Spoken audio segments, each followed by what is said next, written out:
episode ya 4 Wrong House. Episode ya 4 ese abana barava hano bate? Sasa butse mugenzaga filime twagasoje cyangwa episode ya 3 yasoje. Uyu nguyu arakeye telefone muhamagara. Hebu kumpigia tena. Ongera umuhamagara umuntu wari uhamagaye. Utareba episode ya 3 byenze ibintu ntibigukutungura.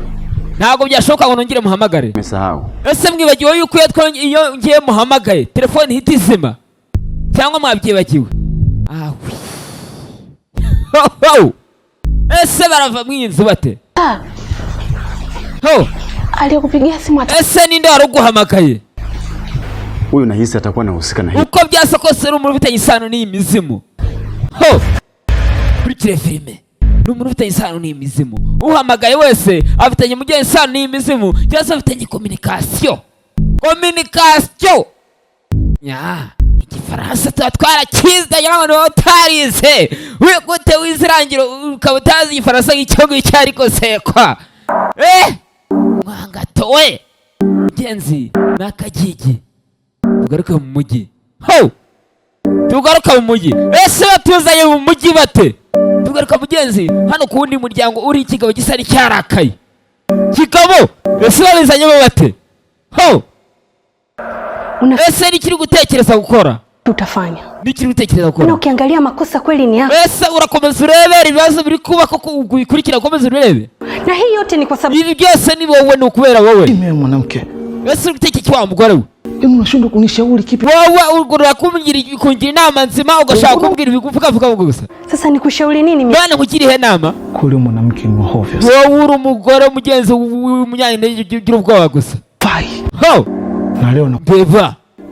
Na ole wako nisikie siri. Uyu munsi ndagusaba ngo ikintu cyose uzajyaho cyangwa se icyo cyose uzajyaho. Yote. Nazagira umuzacyumva. Ubibike nk'ibanga. Ese ni ibiki? Ni ibiki bazeranyeho? Aba bantu bari hano babatuzanyeho bwa mbere mu filime abwiye umugore wati ibi bibanga hagati yanjye nawe. Hakuna damu itakayomwagika bure. Na maraso amenekera ubusa. Lazima nifanye jambo. Ni ngombwa ngugira icyo nkora. Ho, gira icyo nkora. Ngombwa gira ikintu nkora. Agiye kureba ukuntu ikintu akora. Ese uyu mugore arakora iki? Banza afite ikintu abiziho. Tugaragana ariko muri Wrong House. Aka kazu ntabwo mwari mugakumbuye. Kano kazu iribagiro mwari muri kumbuye. Mugenzi hari gihagaze ahangaha yambaye imyenda y'imyeru. Imyenda y'imyeru. Ho, bitire filime. Imyenda y'imyeru. Abangaba nabo uko bakaryamye nanone ugerageza gusohoka gato kigukata kikubagamo brusheti kinywa kavino. Sasa arakeye ari gusinzira mugenzi yarose ari ahantu hamwe. Bibutse uyu arakeye yagira ibintu by'amayerekwa. Ya. Ni amayerekwa mu Kinyarwanda kiza gikishijwe. Ya. Bitera n'umugore hano. Uyu mugore turamuzi. Yakinye muri Boss Mucawe ndetse yari umugore. Yari umugore. Sasa mugenzi yaje guhura mugenzi. N'uyu nguyu arakeye. Arakeye nibyo ari kubona mu nzozi. Abona ahura n'umugore n'umukecuru nako muredeni. Urumva?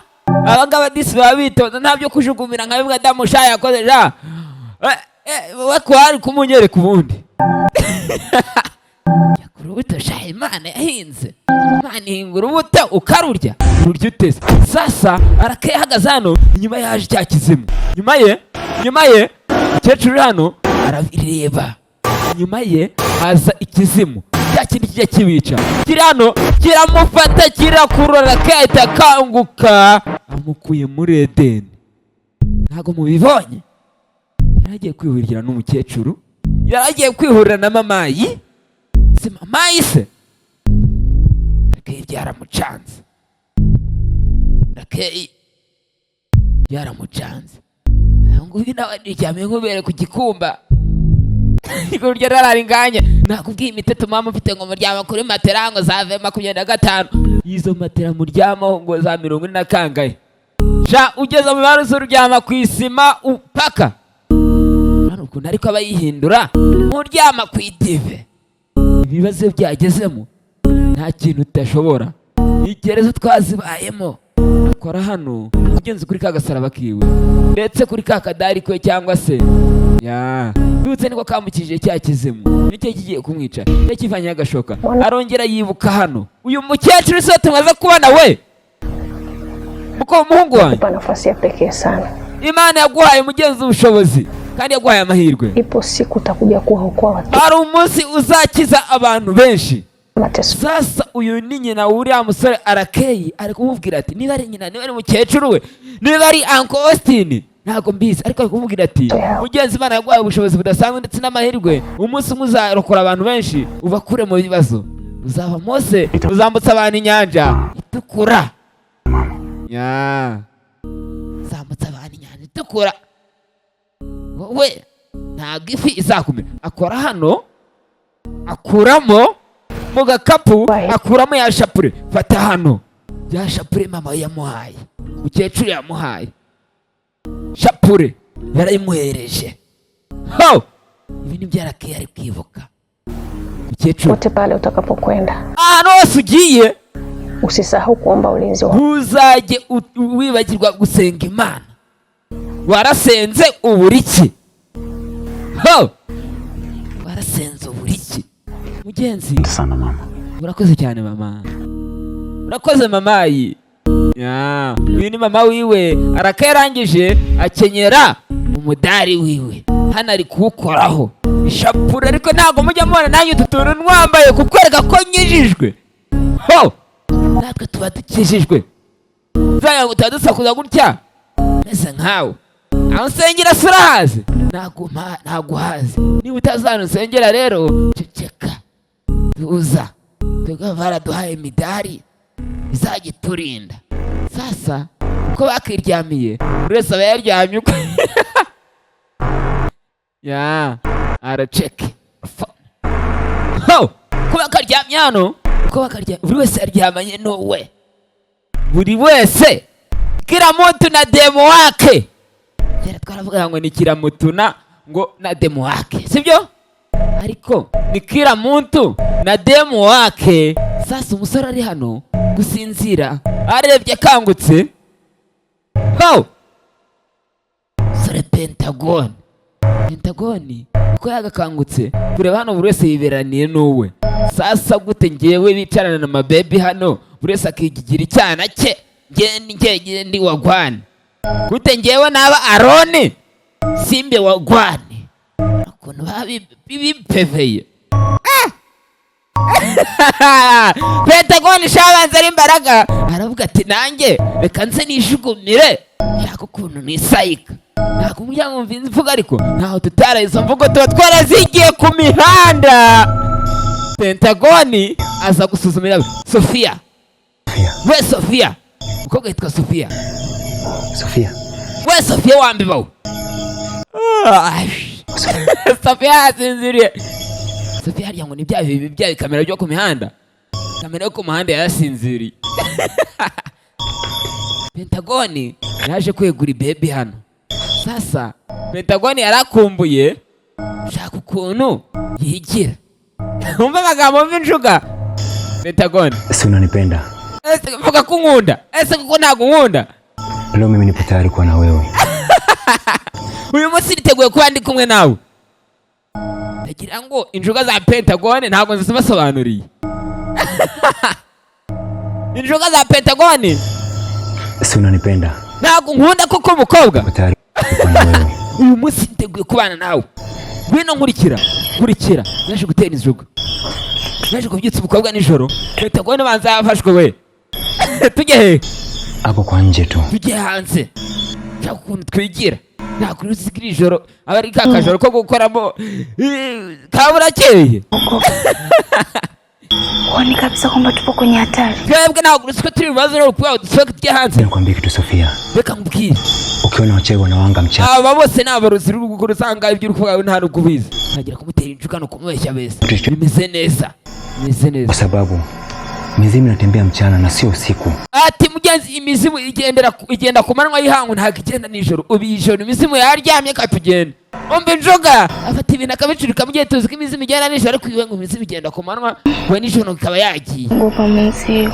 Ntabwo bishaka. Tonipende. Nushaka nsige ntabwo ngiye nasiga Happy. Nipendi. Na Happy nampenda Arakei. Happy akunda Arakei. Happy ni wa mukobwa umwe azanye mugenzi kakana. Ni nk'ari waba azanye mu bibazo. Kwa naye tena. Happy akunda Arakei none nawe uri kumeza kumwihambiraho. Nikupende wewe. Ho. Izera ko ngukunda. Nkurikire. Naomba Yesu aravuga ngo abana bato nibansanga. Sibyo? Wowe bumwigishwa wanjye uyu munsi ukurikire unkurikire. Naogopa. Ubwoba. Uri gutinya iki? Unanipenda. Ese ntabwo nkunda. Uri gutinya mugenzi n'ikigaragara kutankunda. Yereka ko unkunda. Nipata mara moja. Ni gute nakwereka ko mugenzi nkukunda? Nagukuye mu bibazo nk'ibi ngibi. Ho, reka tubikore. Uri gutera injuga. Ese biragenda bite? Ese birarangira bite? Ese ahantu barahava? Ese izi njuga ruzarazemo mukura? unanipenda. Ho, ese ntabwo kurankunda by'ukuri? Nakupenda. Ndakukunda. Nakupenda iki Giswahili ariko kukimbigisha Giswahili ni mubyumve. Kukimbigisha Giswahili. Kwa nini nawafundisha Kiswahili? Mubyumve. Sekwa. Nani uzi Giswahili azi? Ntabwo uzi Igifaransa azi? Ngo sekwa. Ko kantu gakomeye. Sasa umuniga yaje hano kwigira ukuntu yigenza. Sasa umusore nakubwiye umusore hano agakantu murakabonye ariko umusore yakomeje amuhenda yaraje kugira uko yigira. Uko yakigize ikivayo. Hosa. Umusore uko yagashatse ukuntu yigira inyesebura ariko umusore kisagabo kirano kiyamutunguye. Kiwe sasa imizimu ntiburana n'iyindi. Umusore yaje hano hahindutse undi musore. Pentagone yaje yihinduye Yesu Kristo. Ese birangiye bite? Pentagone agiye he? Pentagone bimugendekeye bite? Ese bimurangiriye bite? Ho! Twarasoze mugenzi yaragiye kwinyesebura dusiga kimuhingutseho n'agahoro bya kizimu. Pentagone yaje yihinduye umuzimu yicara hano. Arangije anarara. Baada ya kukaa anarara. Ubu ntajye mbasobanura Igiswahili. Anarara kama wengine. Ho! Bakangutse bumvisha karuru. Niki twumvise we? Kagasinziriye. Sinzira. Mutabare! Barakangutse barikanga. Ndapfuye. Uyu nawe. Dose nabi cyangwa nikijya mbere. Cyaje nanigera kirya. Yesu. Jay. Ako Jay. Ya. Arakei umunyabwenge atangiye gukeka ikibano. Ndiri muri twebwe. Ese bigenze bite abandi bari he? Sofia ari he? Ho! Yahisabana ko Sofia ntawe barimo. Ariko Pentagone we bigaragara ko arimo kubera ko yaje yinduye umuzimu. Ese byamugendekeye bite? Ho! Filime. Nakubwiye iyi filime niyo filime yonyine wabonye. Hari filime ebyiri wabonye nk'izi? Wapi? Ni ngiye gusa. Kurayo telefone.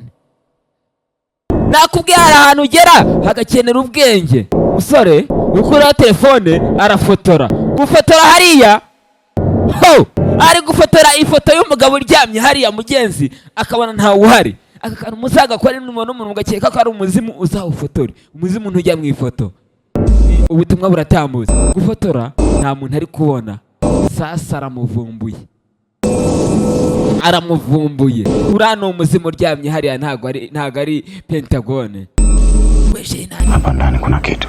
Inzu harimo ikintu ogamba. Inzu irimo ikintu. Kitu gani? Niki kirimo hano? Kuna mzimu. Hari muzimu mwinyizo wa musazi. Tena. Ho! Huo mzimu umevaa sura ya mmoja wetu. Uwo muzimu yambaye isura y'umwe muri twebwe. Kurikira filime. Jainandi. Asa. Biki? Ninde muzimu muri twebwe yibeshye ngo ni twebwe. Reka nkwereke wagwane. Niba ari akantu k'ubwenge ubutazi kanzingutemo nk'uko Gerard Escape yabataye mwize filime. Ariko nigeze babwira ngo kana subscribe kuri Gerard Empire. Ho! Amakuru mu Kinyarwanda kuri BTN. Sasa amakuru mu Kinyarwanda. Umugabo yaricaye hano ari kwisomera igitabo. Mugenza amakuru mu Kinyarwanda. Amakuru agezweho ndetse no ku mateleviziyo ku mihanda yari gucaho. Za muda huu ndugu mtazamaji. Amakuru cyabakurikiye Radio Rwanda kw'iki cyumweru cya mu gitondo twabyutse tubura abantu. Wachinga. Grupa. Nini Precious. Amakuru kuri televiziyo ari gucaho na ku radio hose. ho makuru acaho amakuru ndarukunda ariko agenda akururana abantu bose bayabona. Ya leo ni kuhusu wanafunzi wa amakuru mugenzi ajya mbere nuko abanyeshuri na amakuru yerekera ku banyeshuri bita Makerere University. Abanyeshuri mugenzi wa Makerere University cha Makelele wamekuta hatarini baada bahuye n'ibibazo mugenzi nyuma yo gufata urugendo bagenda kuingia eneo lilopigwa marufuku na bagenda bari gufata urugendo bagenda mugiye gutembera bahuye n'ibibazo. Ni amakuru ari guca kuri televiziyo y'abanyeshuri babuze. serikali ho shinga TV agiye kuvuga amakuru y'ukuntu byagenze televiziyo itivaho. Ese bigenze bite telefone karakororo imizimu nta mikino igira gute uvuga amakuru y'imizimu ho makuru avaho mugenzi. Abaturage bari bagiye kumenya ko abana babuze ariko atararangiza kuvuga ngo byagenze bite bagwane amakuru ahise avaho. uyarikanga umugore avayo ho aba twabonye ko babiziho twabonye ko bazijya mbere umugore avayo. Ese ninde utanze ari amakuru? Uyu mugore yavuze ati ngewe ndakurikirana wagwane ntabana mugenzi bigishoboka. Umugore avuye gutanga amakuru iki kigabo kiramwica tu. Amakuru ndayatanze uzashaka zasanga imuhanga ho uzashaka imuhanga cyangwa se ajye kuri Twitter yandike Gerard Empire no kuri page ya Facebook. Ukoze ibiki ho abana bakoze impanuka bate byagenze bite? Amakuru bari bagiye kuyavuga, umunyamakuru wari ugiye kuyavuga ahita ava kuri televiziyo Rwanda ho nta mikino. Ese biragenda bite? Paturushi wa fuko wa mbeba we stongurutu Kweli wewe. Uri umugore w'igicucu weba kufunga nini kuliongelea hili swala? Ibi ntabwo twabivuzeho kuki tutakica tukabigana basi bigakemuka. Msiombe nipate ile siri yenye ushahidi. Yewe ntabwo shoka ngomeze kubika ibi bintu ngomeze kubituma bikomeza kuba. Nitaithibitishia dunia nzima yako. Ibi bizateza isi ugenzi bikira mu byago ni ibintu byimize mu bashaka kwihatiriza. Uone huruma wewe. Nta muntu ugira. Watu wanaenda kufa pasipoti yoyote. Ese nta mpuwe ugira yabari abana buri gukomeza kohe. Mimi nimesimama. Nanjye mpagarare ntegereza. Nimetuma askari wangu. Nohereje abasirikari cyangwa igisirikari cya leta kigeyo kureba aho kwana.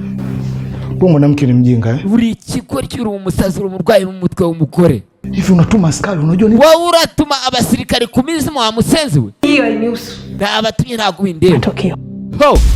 Cyangwa umurwi yisuza kiboneka. Sasa uyu mugore yumvise ko habaye impanuka atuma y'abasirikari. Kandi umusirikari umuzimu. Kera kuri umusirikari wa Yesu. Anatuma askari kwa nini? Uyu mugore ni igisazi. Atuma abasirikari mu mizimu. Nawe yaratangaye. Ese nibiki bigiye kuba? Ese bari abasirikari bohereje mu mizimu birarangira bite? Bigeze noneho muri leta abasirikari bagiye kwirebera iki? Wagwane. Bagiye kureba ese ari kijya mbere. Nizerikana subscribe kuri Gerard Empire. Umusobanuzi ni Gerard Escape. Ni Dawina Best Maker. Nikushota tushata kuri Gerard Escape uno the make best of the best. Watch out episode ya gatanu n'episode episode zakurikira. Wisakuraga dusobanura Chinga Media presented by Emi Dizo. Vite ifixi Chinga Media TV. Ciao ndabakunda kwapo.